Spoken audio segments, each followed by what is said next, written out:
Oy, magandang topic to mula kay Mr. Pantas, mga kapatid. Ito ang dahilan kung bakit hindi tayo basta na lang pwedeng apihin ng China. Though inaapi na tayo ngayon, mga tol, pero ang ibig siguro sabihin nito ito yung dahilan kung bakit hindi tayo basta-basta pwedeng sakupin na lamang o kaya girahin na lamang ng China. At ayon nga rito sa title, mga kapatid, bakit takot ang China sa Pilipinas? Yan ang ating aalamin, mga kapatid. Sabi nga rito, bagong kaalaman. So alamin natin to, mga tol, pag-usapan natin at bigyan natin to ng reaction, commentary, opinion, criticism at kung ano-ano pa. Pero bago natin to simulan, mga tol, huwag mong kalimutan mag-subscribe kay Mr. Pantas. Nakalagay po ang link sa ibaba at kung bago ka pa lamang dito at trip mo yung mga ganitong klaseng usapan, no, na may kinalaman syempre sa West Philippine Sea, huwag mong kakalimutan mag-subscribe. Click mo na rin ang notification bell para ma-notify ka whenever na may mga bago tayong reaction videong tulad nito. Alright, so wag na natin patagalin pa. Panoorin na natin to, mga kapatid. Bakit takot ang China sa militar ng Pilipinas?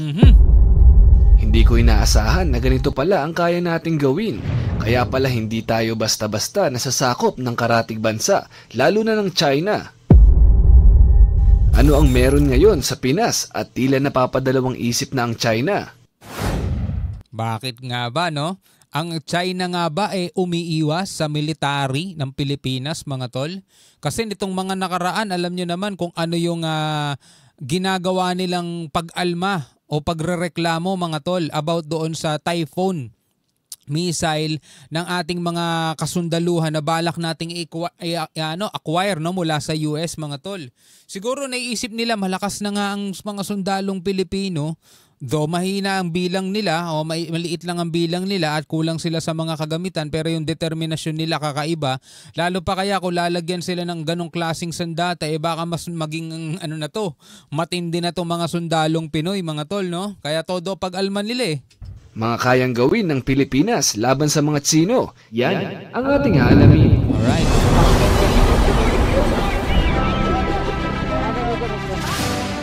Pero sa latest news ngayon, mga tol, may bagong pangaharas ulit ang China sa Sandy Cay. Pag-usapan natin yan sa mga susunod nating video.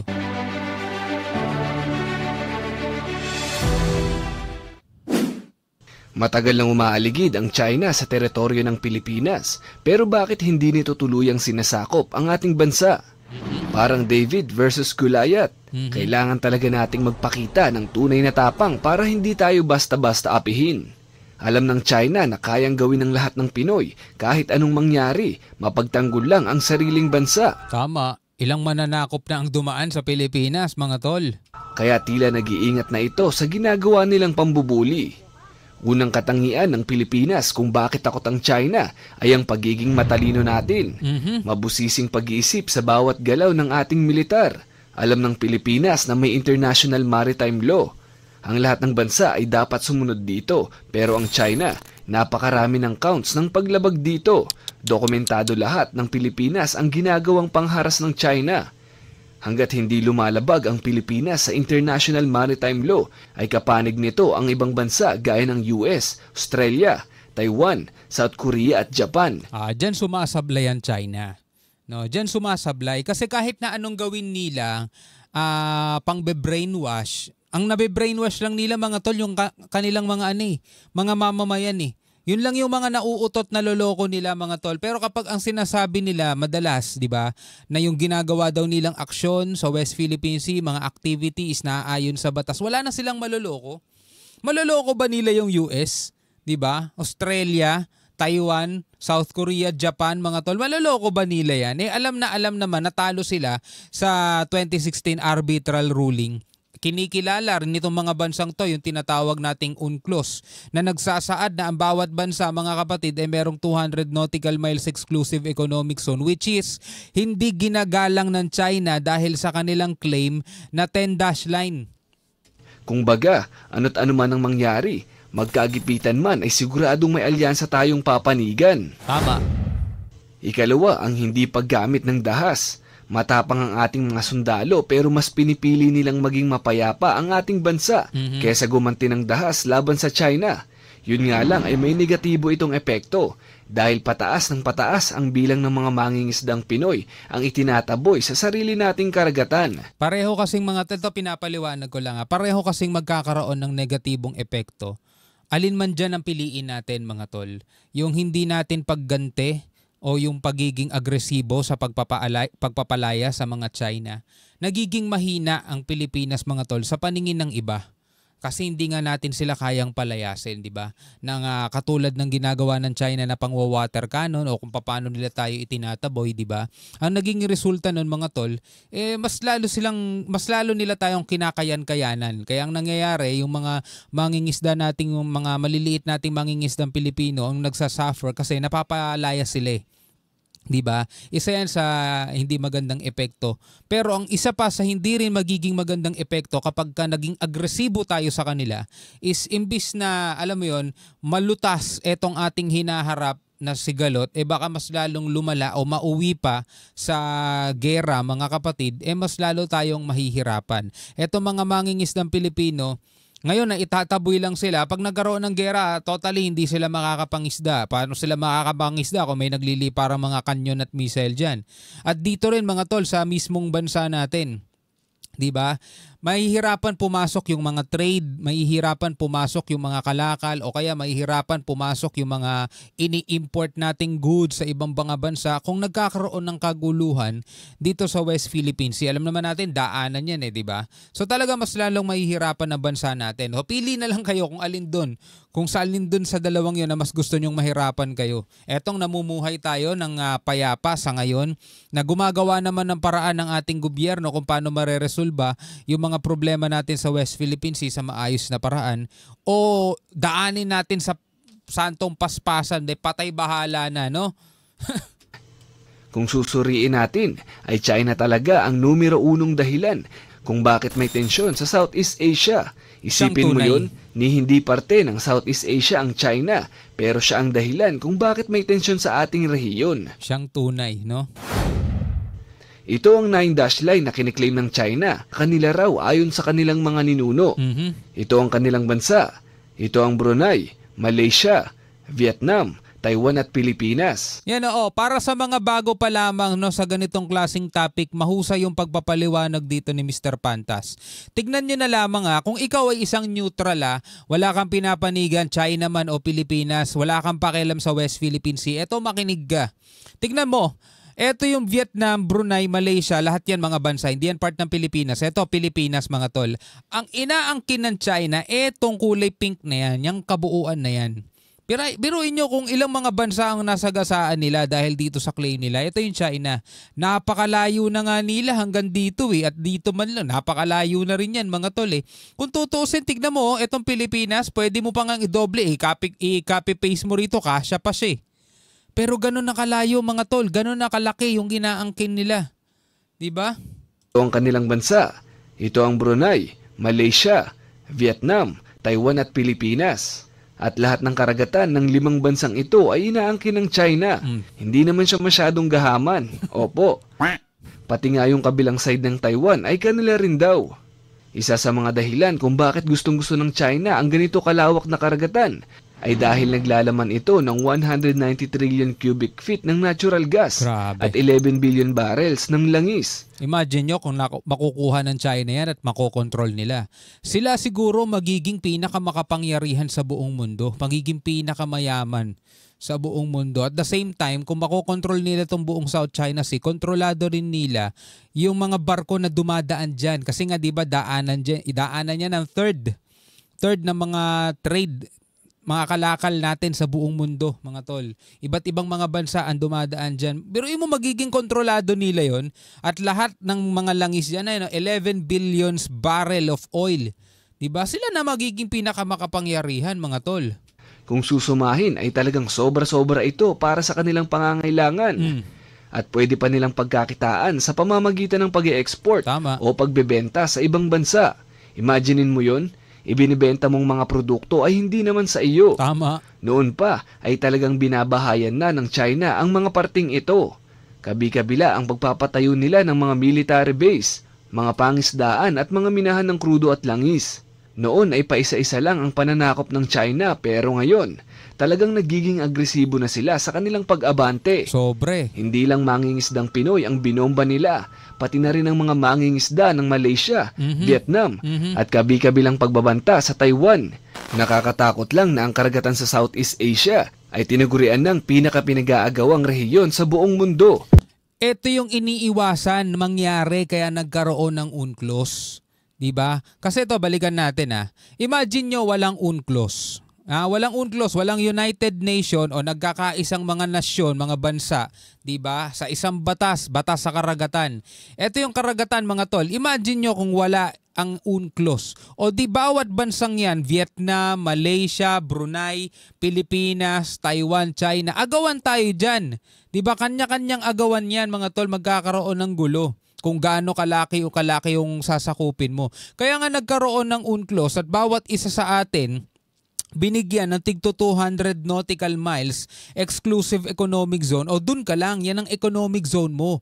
Diba? Yan ang jurisdiction mo. Huwag mo nang pakialaman yung ibang jurisdiction ng ibang bansa. Huwag mo nang pakialaman yung karagatan nila. Kung ano yung nasa karagatan mo, yun yung sayo.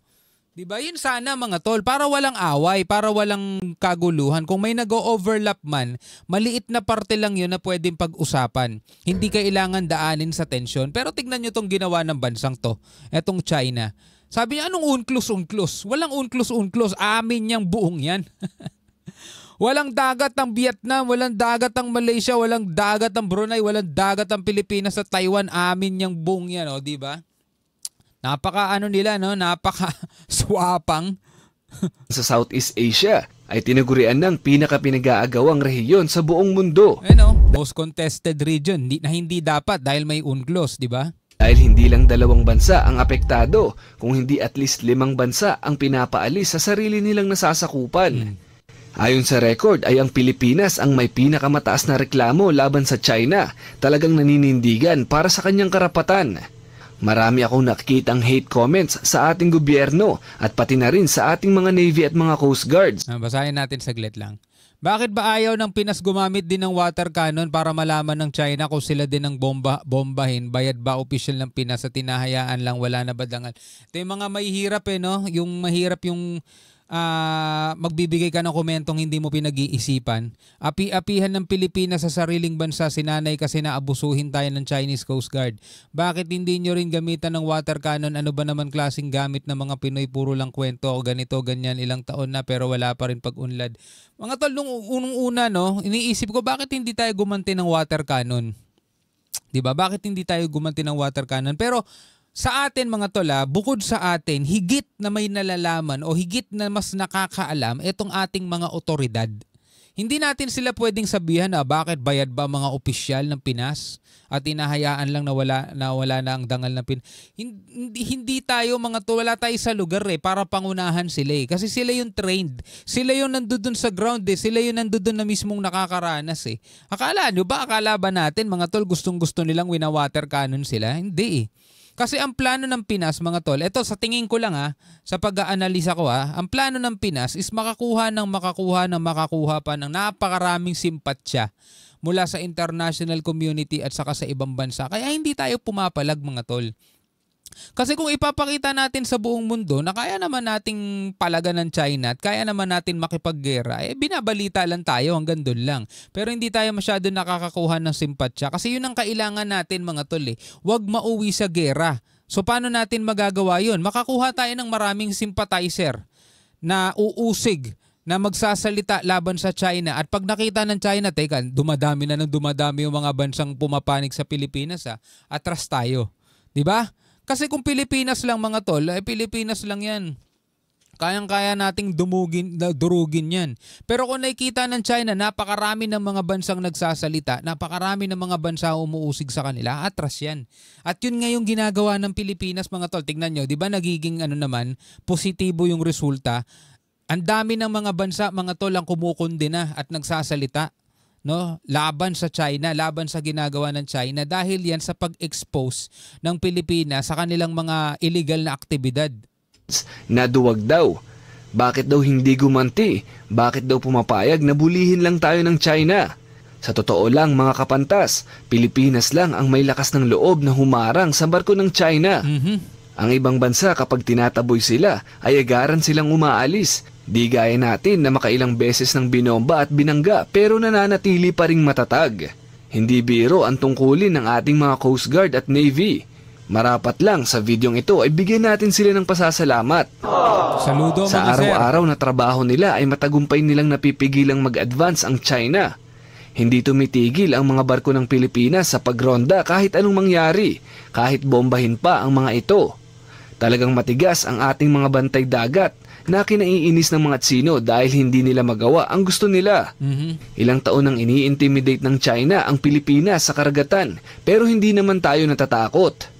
Kaya naman, palaki ng palaki ang mga barkong pinapadala ng China sa Pilipinas.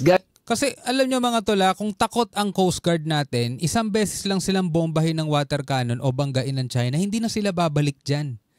Hindi na sila babalik dyan mga tol, takot lang nila. Kung takot sila, kaso mga tol, hindi sila pumapalag, pero paulit-ulit silang bumabalik dyan para ipakita sa China, sige lang bombahin nyo kami. Bombahin nyo kami, kayo rin magsasuffer nyan bandang dulo. Makikita ng buong mundo kung gaano kasasama ugali nyo. Sige lang, i-water cannon nyo lang kami. Kaya namin tanggapin yung mga pagtira nyo pero kayo din na magsasuffer niyan. 'Di ba? Ganon ang estilo natin eh. Kaya naman, palaki ng palaki ang mga barkong pinapadala ng China sa Pilipinas gaya na lang ng isang ito.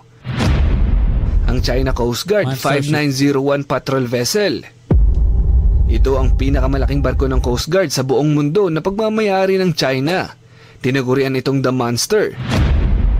May bigat na 12,000 tonelada. Lagi itong hinaharang ng China sa pinag-aagawang teritoryo pero ang Pilipinas ay hindi natitinag. Ang mga Chinese ay may tradisyonal na kasabihan, patayin ang manok para matakot ang unggoy. Ito ay bahagi ng kanilang kultura na ang ibig sabihin ay dapat patayin o atakihin ang mga maliliit para matakot ang mas malaki. Ang tinutukoy dito ay ang alyansa ng Pilipinas at ng Amerika. Pero paano nilang matatakot ang Amerika o yung mas malaki? Pilipinas pa lang ay talagang nahihirapan na sila. Hindi nga nila matakot ang Taiwan eh. Hindi umuubra yung ginagawa nila mga tol. Diba? Biruin nyo yung Taiwan. Ilang dekada na nilang sinisindak yan, hindi naman nasisindak sa kanila. Amerika tatakutin nila, kung saan may gera nandun ang Amerika. Mga ano yun eh, mga warprek yung mga yun eh. Ano bang meron tayo? Bakit tila may takot ang China? Well, una ay talagang matatapang ang Pinoy. Yung issue nga lang sa Sampaguita Girl at security guard ay marami nang nag-aaway sa comment section. Tama. Talagang matatapang. Ikalawang... Ang problema nga lang dahil ngayon sa mundo ng social media mga tol, nagkaroon na tayo ng ano natin, no? Yung boses ng bawat isa. Dati kasi hanggang panood lang tayo eh. Kung nakakapag-comment man tayo, tayo lang nakakarinig o kung sino yung katabi nating manood. Yun lang yung nakakarinig ng comment natin. Yun lang yung nakakakita, nakakaalam. Samantalang ngayon mga tol, dahil nga sa mundo ng social media, lahat tayo pwede na magpahayag ng ating saloobin. Katulad ko mga tol. Diba? Kung walang YouTube, walang social media mga tol, habang nanonood ako ng balita, ako lang din ang nakakaalam ng mga komento ko. Diba? Hindi ko na i-share sa inyo. Ang dahilan ay sobrang tapat ng tungkulin ng ating mga bantay dagat. Mapapansin nyo sa mga nag-viral na video, binubomba na sila, nile-laser, nasusugatan at pansamantalang nabubulag. Tama. Pero nananatili sila sa kanilang pwesto. Ikatlong dahilan ay suporta ng gobyerno. Nitong nakaraang taon ay itinaas ang kanilang defense budget ng 40% kumpara sa nagdaang taon. Katunayan, nakabili na ang Pilipinas sa India ng isa sa mga advanced na rocket launchers, ang BrahMos Supersonic Cruise. Ang bala nito ay 3 beses na mas mabilis sa speed of sound. Halos imposible itong makontra o matamaan sa ere habang lumilipad dahil sa bilis nito. Hindi lang nito pwedeng atakihin ang kalupaan. Pwede rin ito sa mga fighter aircrafts, mga barko at mga submarines. Ang nabili natin sa India ay 4 na piraso nito na nagkakahalagang 375 million USD. Grabe no, laki. Laki ng presyo. O sa peso ay 21 billion pesos. Nakapwesto ang 4 na ito sa iba't ibang bahagi ng Pilipinas na nakaharap sa West Philippine Sea. Ang pagpwesto nito ng Pilipinas ay hindi nangangahulugang handa na tayong umatake sa mga China vessels. Ito ay 100% na pandepensa lamang. Tama. Kung napapaisip kayo kung ano ang kayang gawin ng isang BrahMos, ay kaya lang naman itong pasabugin ng isang malaking barko sa isang iglap lang. Sobrang powerful ng mga rocket launchers na ito, kaya naman ang China ay lalong nag-iingat sa kanilang ikinikilos. Pero hindi yan ang pinakapinangingilagan nila, yung BrahMos. Pinakapinangingilagan nila yung Typhoon ng US. Ang huling nakikita kong dahilan kung bakit takot ang China sa Pilipinas ay ang suporta ng publiko. Kung dumating tayo sa oras na kailangan ng mga volunteers para ipaglaban ng bansa, ay sigurado akong maraming Pilipino ang handang magbuwis ng kanyang buhay para sa bayan. Kaya sa ngayong payapa pa, marapat lang na suportahan natin ang mga nasa frontline. Tama. Sa araw-araw na pagpasok nila sa kanilang trabaho, ay hindi natin alam kung anong pwedeng mangyari sa kanila sa pagtayo sa ating nasasakupan. Kaya imbes na mangbash, ay ipanalangin na lang natin na maging ligtas sila araw-araw. Ang isa pang ikinaiingat ng China ay ang alyansa ng Amerika at ng Pilipinas. Nung mabalitaan ng Amerika na aprobado na ang pagpapatayo ng temporary military base ng US sa pantalan ng Pilipinas, ay tila nag-init ang ulo ng kanilang leader. Ayaw ng China na may dagdag proteksyon ng Pilipinas. Dahil siguro ay hindi na nila malayang magagawa ang paunti-unti nilang pag-advance sa pinag-aagawang karagatan. Sakit ng ulo kasi nila yun eh. Ikaw Kapantas, ano ang iyong palagay sa isyong ito? Diba? Pansin mo mga tol, kapag ka nagdaragdag ang Pilipinas ng depensa, halimbawa may dumarating na suporta sa atin mula sa ibang bansa, yun ang inaaway ng China. Diba? Canada, Australia, Japan, Amerika, mga tol. Diba? Inaaway nila yun. Kasi nga, ang gusto nila, mga tol, maging unprotected ang Pilipinas para kung ano man yung gusto nilang gawin, 'di ba? Magagawa nila nang malaya sila, 'di ba? Kasi meron nga silang kasabihan, 'di ba? Kung pwede naman nilang matalo ang kalaban nang walang nangyayaring gera, di mas maganda. 'Di ba? Yung art of war nila, mga tol. Kaya nga ang ginagawa nila, tinatakot nila tayo, mga tol. Tinatakot nila yung gobyerno ng Pilipinas. Yun talagang nakikita nating taktika nila eh. Pag i-intimidate, para if ever matakot man kung sino man yung leader at isuko na lang yung interest ng kanyang bansa, wala na, panalo na agad sila. Tanong, may nangyaring gera? Wala.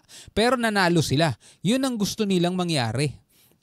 Yun ang pinakagusto nilang mangyari, mga tol. Kaya nga sunod-sunod yung paglalabas nila ng mga malalaking barko eh. Hindi natin alam kung talagang na-quality check ba yun. O basta maipakita lang nila sa buong mundo, napakarami naming barko. Hindi naman natin kailangan gamitin lahat yan eh. Napakarami nilang pinaparadang mga missile. Sigurado bang lumilipad lahat yan? Di ba nga nabalita dati, mga tubig lang ang laman nun? Wala, pong front lang, pinaparada lang nila o panakot. Ganon yung estilo, mga tol eh. Anyway, bilang isang Pilipino, ano masasabi mo dyan? Comment ka na lamang sa ibaba. Hanggang sa muli, mga tol, ako nga pala si Shovel D. Peace out.